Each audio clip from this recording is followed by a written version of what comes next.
बिहार में चुनाव से पहले एसआईआर के मुद्दे पर सियासी संग्राम छिड़ गया है। एनडीए और इंडिया गठबंधन एसआईआर के मुद्दे पर आमने सामने आ चुकी है। विपक्ष के निशाने पर लगातार चुनाव आयोग है।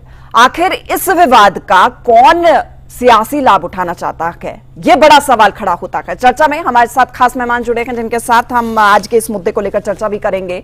बीजेपी के प्रवक्ता हैं अखिलेश सिंह हमारे साथ जुड़े हैं। बहुत स्वागत है अखिलेश जी आपका सूर्य समाचार पर। विजय कौशिक जी कांग्रेस के प्रवक्ता है, कांग्रेस की ओर से अपना पक्ष रखेंगे। बहुत स्वागत है विजय जी आपका भी सूर्य समाचार पर। सुधीर सोनी राजनीतिक विश्लेषक है, आपका भी बहुत स्वागत है सुधीर जी हमारे साथ जुड़ने के लिए।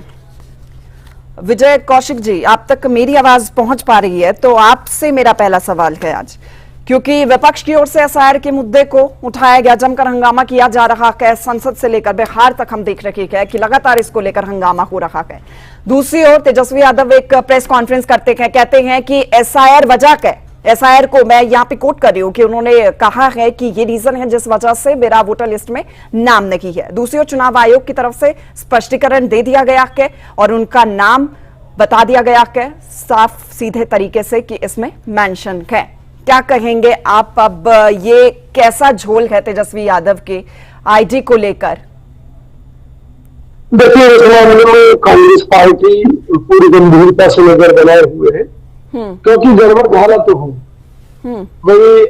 अगर तेजस्वी यादव प्रेस कॉन्फ्रेंस करके ये बताते हैं कि उनका खुद का वोट गायब हो गया है और उसके बाद में चुनाव आयोग कहता है कि नहीं उनका वोट है और उसका नंबर ये है, उसका एपिक नंबर ये है, और जबकि जो तेजस्वी यादव है उनके वोट जो आईडी है उस पर कोई और नंबर लिखा हुआ है, तो चुनाव आयोग कह रहा है कि तेजस्वी यादव की गड़बड़ है कि उन्होंने गड़बड़ की है राजनीतिक लाभ लेने के लिए। वही तेजस्वी यादव का आरोप है कि चुनाव आयोग की गड़बड़ है और मोदी जी को फायदा पहुंचाना चाहती है, भाजपा को फायदा पहुंचाना चाहती है। अच्छा, किन्हीं परिस्थितियों में एक बात बड़ी स्पष्ट है कि चुनावी प्रक्रिया में, चुनावी सिस्टम में गड़बड़ घाला है और इसी बात को हमारे नेता राहुल गांधी जी समय समय पर उठाते रहे। ये गड़बड़ कौन कर रहा है? गड़बड़ चुनाव आयोग कर रहा है, सरकार के इशारे पर कर रहा है, सरकार के फायदे के लिए कर रहा है। इस बात को हमारे नेता राहुल गांधी जी स्पष्ट कर चुके और उन्होंने कहा भी है कि लोकसभा चुनाव में जो जिन सीटों पर गड़बड़ हुई उनमें से 15 सीटों का रिकॉर्ड उनके पास है। विजय जी, चुनाव आयोग पर आप लोग सवाल खड़ा कर देते हैं, पर आप उससे पहले एक बार भी सोचते नहीं है कि चुनाव आयोग की ओर से तो स्पष्टीकरण दिया गया है ना, जो कंफ्यूजन शायद तेजस्वी यादव को था उसको दूर किया है चुनाव आयोग ने। आप चुनाव आयोग पर ही सवाल खड़ा कर देते हैं। और दूसरी बात ये कि माना कि एसआईआर का मुद्दा आप लोग उठा रखे क्या विपक्ष की ओर से, खूब हंगामा हम देख रहे हैं, संसद की कार्रवाई को पूरा नहीं होने देता है विपक्ष। बिहार में भी इसको लेकर हंगामा करते हैं आप लोग, लेकिन इस मुद्दे को उठाकर आप कुछ भी बयानबाजी करेंगे, ये तो सही नहीं है ना। प्रेस कॉन्फ्रेंस में साफ तौर पर तेजस्वी ने क्या कहा है कि एसआईआर का मुद्दा इस वजह से मेरा वोटर लिस्ट में नाम नहीं है, लेकिन नाम तो सामने आ गया है उनका, 2 वोटर आईडी हैं। कितनी कंफ्यूजन पैदा कर दिया उन्होंने यहाँ पे। नहीं, क्या पता तेजस्वी यादव का वोट काट दिया गया हो और जब उन्होंने प्रेस कॉन्फ्रेंस की तो सरकार ने खुद को इसे बचाने के लिए यार ऐसे लोगों को आप लोग डिबेट में रखते हैं जिनको क्या कहना है इसका। ठीक है अखिलेश जी, मैं आपकी प्रतिक्रिया भी इस पे जानना चाहूंगी एक बार जरूर। जी जी जी। पहले तो आप तमीज सीखिए, सुनिए, आपको ज्यादा शऊर है। सरकार क्या नहीं कर सकती, सरकार की पावर्स का अंदाजा है आपको। चुनाव आयोग क्या नहीं कर सकता, बहुत से ऐसे लोग दिखा दूं जब ये सब आप लोग किए हुए हैं इसलिए इसकी ताकत का अंदाजा है। ये सब पहले आप लोग किए हुए हैं इसलिए ताकत का अंदाजा आपको ज्यादा हो गया है। आप जो मर्जी कहे, जो मर्जी समझे, पहले आप लोग ये सब किए हुए हैं इसलिए ताकत का अंदाजा है। कैसे ताकत का अंदाजा? आप ऐसा समझ लीजिए। अब पहले सब आप कर चुके हैं ना। कोई ताकत नहीं है। नहीं, पहले सब कर चुके हैं। हम तो स्पष्ट कह रहे हैं, या तो तेजस्वी यादव की गड़बड़ हुई है या चुनाव आयोग की तरफ से गड़बड़ हुई है। गड़बड़ तो हुई है ना, और गड़बड़ हुई है तो उसकी जांच होनी चाहिए। मैं अपनी बात पूरी कर दूं तो मैं अपनी बात पूरी कर देता हूं। देखिए, वही देश है जहां लोग अपने आप को जिंदा साबित करने की लड़ाई लड़ रहे हैं और जिंदा नहीं साबित कर पा रहे जिंदा लोग। ठीक है, आप चलिए कह रहे हैं विजय जी सुन लेते हैं एक बार अखिलेश जी भी क्या कहना चाह रहे हैं। ठीक है, मैं आऊंगी आपके पास, ठीक है, आपकी प्रतिक्रिया। कहाँ साबित कर रहे हैं, क्या कर रहे हैं? पूरी दिल्ली का चुनाव हो गया, पूरी दिल्ली का चुनाव हो गया और उस चुनाव में मतदाता पुनरीक्षण हुआ, लोगों के नाम कटे, इसी प्रकार का हाय तौबा मचाया गया। और आज ऐसा एक भी व्यक्ति ऐसा नहीं है कि वो भारत का नागरिक हो जो बांग्लादेशी रोहिंग्या नहीं है और उसका नाम कटा है, वो आके सामने कह रहा है कि मेरा नाम कटा है और मुझे इसमें जोड़ना चाहिए। पहली बात। दूसरी बात, ये कैसे, ये बिहार के अंदर कौन ऐसा गरीब व्यक्ति है जिसका नाम कटा है? कांग्रेस, आरजेडी, जेडीयू, बीजेपी, वामपंथी दल, सभी दलों के BLA block booth level agent सभी बूथों पर है। अब बीएलए को यह तय करना है कि वो देखेगा कि हाँ, इसमें अगर वो जो सूची जारी किया है बीएलओ से मिल करके, उसमें इसका नाम कट रहा है, उसका नाम कट, फिर जिसका नाम कट रहा है भैया आप उसका जाकर के दीजिए तो सही कि मेरा नाम क्यों कट गया। आप जिन लोगों का नाम कट गया है वो लोग उसमें अपना आपत्ति दर्ज करा सकते हैं। इसका जो है सो कि ये इसको पांडुलिपि जो होगा वोटर लिस्ट का वो जारी होगा, राजनीतिक दलों को मिलेगा और उसके बाद उसमें आपत्ति दर्ज करा सकते हैं। भैया जो जिसका नाम कटना चाहिए वो क्यों नहीं कटना चाहिए? और बिहार के बारे में आपको जानकारी क्या है? बिहार के अंदर जिस तरह से वोटर का गड़बड़ झाला यहाँ पर बिहार में आरजेडी के लोगों ने किया है, जो लाठी तंत्र था, जिस प्रकार से यहाँ पर पूरे सरकारी तंत्र को अखिलेश जी मैं आऊंगी आपके पास, लौटूंगी। सुधीर जी भी हमारे साथ जुड़े हुए हैं, राजनीतिक मैं अपनी पूरी बात, मैं 1 मिनट पूरी बात कर दूं, मैं बस 10 सेकेंड। मैं एक बात, गड़बड़ झाला किया गया है उस तंत्र को आप जानते हैं। फिर मैं आपको कह रहा हूं, ये कितने हास्यास्पद और बेवकूफाना बात है कि कहा जाए कि कंप्लेन के बाद 2 जगह नाम दर्ज कर दिया गया। ये कब नाम दर्ज किया गया इनको जानकारी है और बेवकूफाना बात करते हैं और उसके बाद में फिर ये यहाँ पर उटपटांग बोलना शुरू करते हैं। आप इतना बेवकूफी भरी बात बोलिएगा और उस पर आपत्ति दर्ज किया जाएगा और उसके बाद आपको बुरा लगेगा। कम से कम अपना सुधार तो करिए कि आपको ये अब एफआईआर होगा, एफआईआर केस हो गया है, केस हो गया है तेजस्वी यादव पर और उनको जवाब देना पड़ेगा। ये झूठ क्यों बोल रहे थे? 2 जगह नाम क्यों था? क्यों इतनी फर्जीवाड़ा कर रहे थे? और किस गरीब का नाम कटा है? नाम लेकर के तो आइए कि हाँ इस गरीब का नाम कट गया है, इसको जोड़ा जाना चाहिए। अखिलेश जी मैं आऊंगी आपके पास, सुधीर जी भी हमारे साथ बने हुए हैं। सुधीर जी आप कैसे देखते हैं इस पूरे मामले को लेकर? और क्योंकि बिहार में चुनाव भी है तो मैं आपकी प्रतिक्रिया इस पर जानना चाहूंगी कि कितना इसका प्रभाव, क्या तेजस्वी यादव पर कोई एक्शन हो सकता है? क्या चुनाव वो लड़ने में सक्षम नहीं हो पाएंगे, बाधा आ सकती है? एक बार आप जरूर समझाएं राजनीतिक तौर पर इसको कैसे देखते हैं आप? श्वेता जी, पहले तो सूर्य चैनल के दर्शकों को और आपको नमस्कार जी। मैं ये कहता हूँ कि आजादी के 78 साल के बाद जब लोग मंगल ग्रह पर जीवन खोज रहे हैं तो हमारे लोग यहाँ जीवन में मंगल खोज रहे हैं। आप जहां एआई का जमाना है वहां पर एक वोटर के 2 एपिक कार्ड, ये कोई नई बात नहीं है। बहुत सारे जब इलेक्शन होते हैं तो आप चाहिएगा कि देखिए जब वोट डालने जाता है आदमी तो वहां वो बूथ पे जाके उसको पता लगता है कि उसका वोट ही नहीं है।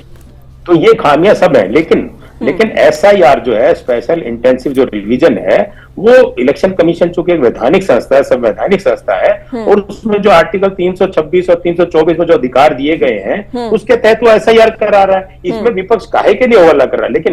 लेकिन श्वेता जी एक चीज इसमें नोट करने वाली बात यह है कि 2003 में बिहार में एसआईआर हुआ, उसके बाद में 7.9 करोड़ वोटर जो बने उसमें से 4.96 के कुछ डॉक्यूमेंट्स, अर्बनाइजेशन हो गया, फ्रीक्वेंट माइग्रेशन हो गया, कुछ लोग जो गुजर गए उनके डेथ सर्टिफिकेट सरकार, ये कार्रवाई है जो इंटेंसिव कार्रवाई चलती रहती है, इलेक्शन कमीशन को करना चाहिए। लेकिन मजे की बात यह कि 2024 में जब लोकसभा का इलेक्शन हुआ, उससे पहले 2003 में हुआ था नहीं, 2024 से लेके और 2025 में इतना बड़ा क्या बदलाव आ गया जो एकदम से एसआईआर का करना शुरू किया। दूसरी बात, मैं जहां तक तेजस्वी यादव की बात करता हूं मैडम कि ये राजनीति, देखिए आज राजनीति नहीं कि प्रोपेगेंडा बन गया है। अगर एपिक कार्ड 2 थे तो उन्होंने लोकसभा में भी वोट डाला होगा, उन्होंने असेंबली में अपने भी वोट डाला होगा। तो इलेक्शन कमीशन के पास एक प्रॉपर प्लेटफॉर्म है, बाकायदा उनकी वेबसाइट है। आज वो प्रेस में आके क्या दिखाना चाहते हैं? क्यों नहीं उन्हें इलेक्शन कमीशन के पोर्टल पे जाके उन्होंने ये कंप्लेंट किया कि भाई मेरे लोकसभा में इसका मतलब 2 वोट डाले। आपने किया भी तो लोकसभा को जुम्मा कितने दिन हो गए? अरे 6-8 महीने 10 महीने हो गए, आपने क्यों नहीं इलेक्शन कमीशन को सूचित किया? आज पब्लिक प्लेटफॉर्म पे जाके आप ये बताना चाह रहे हैं कि आपके पास एपिक कार्ड 2 है। और मैं ये भी मानता हूं मैडम कि पूरे भारतवर्ष के अंदर में happy card, voter I card अगर देखने जाएंगे तो सरकार के पास कोई मैकेनिज्म ऐसा नहीं है जो एक आदमी के पास एक ही कार्ड हो, चाहे वो आधार कार्ड हो चाहे वो हैप्पी कार्ड हो। तो अगर आप जांच करने की विषय की बात आएगी तो आपको बहुत सारे, अभी एक CPI-ML के कोई सांसद है, उन्हीं की पत्नी ने क्लेम किया कि मेरे पास 2 हैप्पी कार्ड। तो धीरे धीरे लोग सामने आएंगे, लेकिन स्पेशल इंटेंसिव रिवीजन पर हो हल्ला करना बिल्कुल गैर वाजिब है, क्योंकि ये तो 1952, 56, 57, 61, 65, 66, 93, 95, 2003 सब जगह होती आई है। और आगे अब इलेक्शन, चूंकि 3-4 स्टेट में इलेक्शन आने वाले हैं, तो SIR तो वैधानिक कार्य है, लेकिन उसके समय के ऊपर में जरूर आपत्ति किसी को हो सकती है, क्योंकि समय, उचित समय कम से कम दे जाना चाहिए। किसी को ये कह देना कि हम 11, जो आपको पता होगा इन्होंने 11 डॉक्यूमेंट्स मांगे थे, इन्होंने कहा कि नहीं आधार कार्ड भी नहीं मांगेंगे, तो फिर क्या मांगेंगे? पूरे देश में तो आधार कार्ड मान्य है, चाहे आप एयरपोर्ट पे जाए चाहे विदेश में जाए, तो आप अपने आधार कार्ड को इशू करा के, जिसपे सरकार ने अरबों खरबों रुपए खर्च किया, उस आधार कार्ड को नहीं मानेंगे? तो सरकार तो खुद ही संशय पैदा कर रही है। ठीक है विजय जी, ठीक है, मैं आपका रुख करूंगी कि एक बात बताइए, आप SIR के मुद्दे को लेकर विपक्ष कई सवाल खड़े कर रहा है, लेकिन अभी बिहार की जो हमने ये जो SIR है उसको लेकर रिपोर्ट देखी है, 62 लाख से ज्यादा के जो वोटर्स है वो वोटिंग लिस्ट से बाहर हुए हैं, लेकिन ये वो लोग हैं या तो वो गुजर गए हैं या फिर जो जिनके 2 वोटर IDs है, एक से ज्यादा है, जो लूपहोल एक हम मान सकते हैं, जो कि जाहिर तौर पर हो जाता है ऐसा। और तीसरी बात ये भी कि जो बांग्लादेशी हैं, रोहिंग्या है, वो लोग बस गए हैं जिन्होंने फेक IDs बना ली है, ये वो लोग थे जिनको बाहर किया गया है। विपक्ष इसको लेकर इतना ज्यादा आक्रामक क्यों हो रहा है? अगर ये तो जायज भी नहीं है ना वोटर्स, अगर नाजायज वोटर्स को हम बाहर करते भी हैं तो इसमें आपत्ति किस बात की है? देखिए, हमें आपत्ति इस बात की है कि हम ये मानते हैं कि भाजपा एक बहुत निचले स्तर पर तक जाकर बहुत सी चीजों पर सत्ता के कारण नजर बनाए हुए हैं। उसे यहाँ तक पता है कि भी किस बूथ पर कितने उसके समर्थक हैं, कितने नहीं है। तो जब इस लेवल तक की राजनीति चल रही हो तो उसमें विरोधियों के वोट कटवाना भी उस प्रक्रिया का एक हिस्सा हो सकता है, जिसके चलते सत्ता में आया जा सकता है। और हमारे नेता राहुल गांधी जी इन सब मुद्दों को रेगुलर उठाते रहे हैं।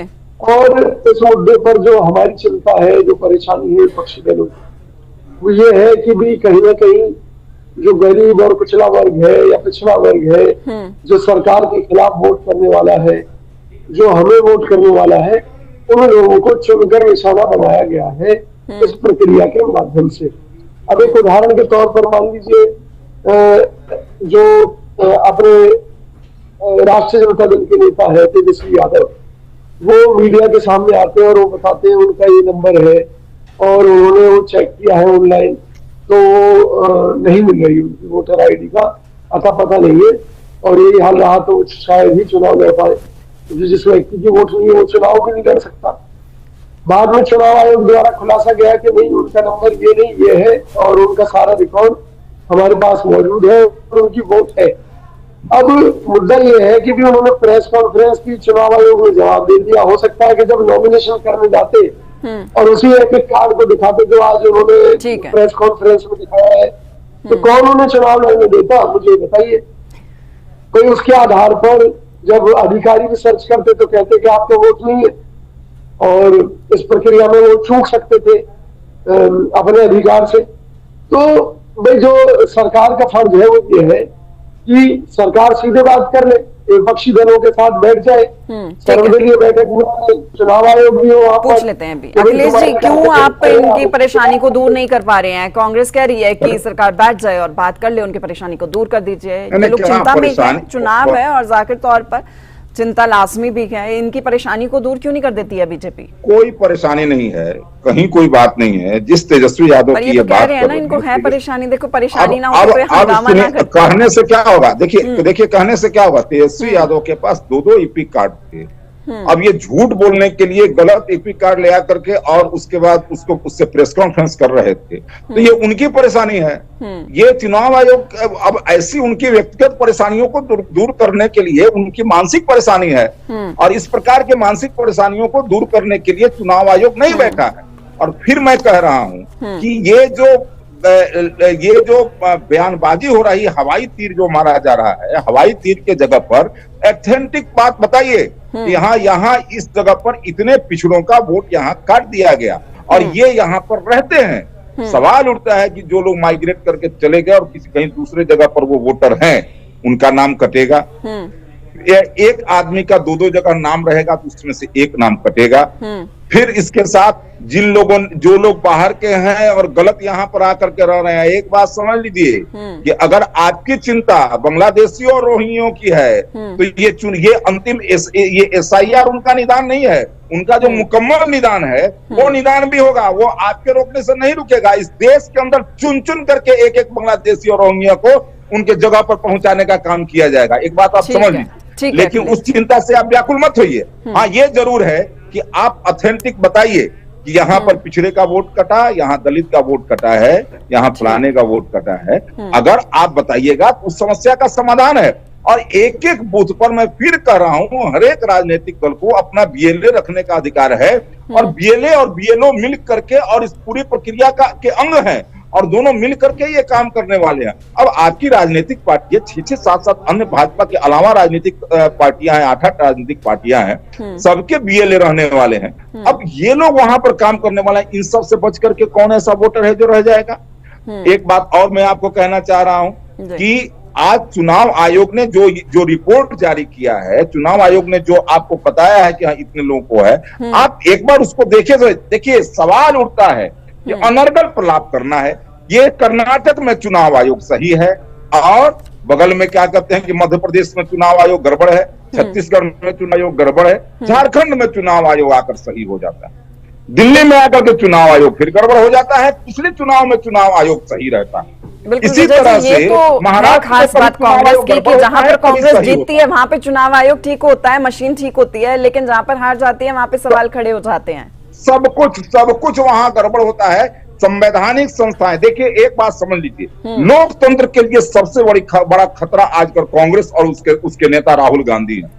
जिन लोगों ने इस देश से संवैधानिक संस्थाओं पर प्रश्न चिन्ह उठाना शुरू किया है, देश के संवैधानिक संस्थाओं को बदनाम करना शुरू किया है। और इतना ही नहीं, थोड़ा सा समय कम है, सुधीर जी से भी उनकी राय ले लेते हैं हम। ठीक है, मैं कंक्लूड करता हूं, भारत की सीमा ही नहीं, भारत के सीमा के बाहर जाकर के भी देश के खिलाफ बोल करके और देश के खिलाफ काम करने का काम इन लोगों ने। ठीक है सुधीर जी, आपको लगता है, आप मानते हैं कि तेजस्वी यादव ने जो जाल बुना था खुद ही उसमें फंसते हुए वो नजर आ रहे हैं? क्योंकि जो उन्होंने बात कही थी अब उसका उल्टा चुनाव आयोग की ओर से साफ कर दिया गया कि चुनाव आयोग ने कह दिया है कि जी इनका तो नाम है इसमें मेंशन, जैसा कि उन्होंने आरोप लगाया था। और दूसरी ओर अब बीजेपी भी आरोप लगा रही है छेड़छाड़ का कि पहचान पत्र के साथ छेड़छाड़ तेजस्वी यादव ने किया है।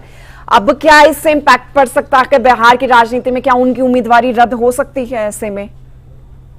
नहीं श्वेता जी, देखिए पहले तो हम जो इलेक्शन कमीशन का उसका तरीका समझ लें। BLA का मुझे जानकारी नहीं है, लेकिन सरकार BLO जरूर अपने जो क्षेत्र के जो शिक्षा विभाग के लोग होते हैं उनको BLO वो जो डोर टू डोर जाकर लोगों के फार्म भराते हैं, साइन कराते हैं, उसके बाद वो फार्म ERO पे जाते हैं फॉर वेरिफिकेशन, उसके बाद ERO के बाद चीफ इलेक्शन कमीशन के पास जाते हैं। इस सारी प्रक्रिया के बीच में सभी राजनीतिक दलों को यह अधिकार प्राप्त है कि वो अपनी आपत्ति दर्ज करा सकते हैं। तो इतना प्रोसेस क्या पूरा हो गया? जो तेजस्वी जी ने आपत्ति उठा दी, एपिक कार्ड बता दिया, दूसरा दिखा दिया। दूसरी बात, जैसे मैंने अभी कहा था कि लोकसभा के अंदर भी अभी तो ये समय है, इसकी ड्राफ्ट बनेगा, फिर आपकी इलेक्शन वोटर्स की लिस्ट जारी होगी, सभी राजनीतिक दलों को दिया जाएगा, वो अपनी DM के पास आपत्ति दर्ज करें। तो सुधार, ऐसा नहीं कोई सुधार नहीं है, सुधार संभव है। जो उसका सेक्शन 6 फॉर्म है उसमें सबकी बदलाव हो सकता है, कुछ कंटेंट गलती भी हो सकती है। सुधीर जी माफ कीजिएगा, समय थोड़ा सा कम है। आप तीनों की खास मेहमानों का, अखिलेश जी, विजय जी और सुधीर जी, बहुत शुक्रिया हमारे साथ जुड़े आप सभी, और आप सभी ने हमारे साथ चर्चा की इस पूरे मुद्दे को लेकर। फिर होगी आपसे मुलाकात एक नए मुद्दे को लेकर। फिलहाल इजाजत दीजिए, नमस्कार।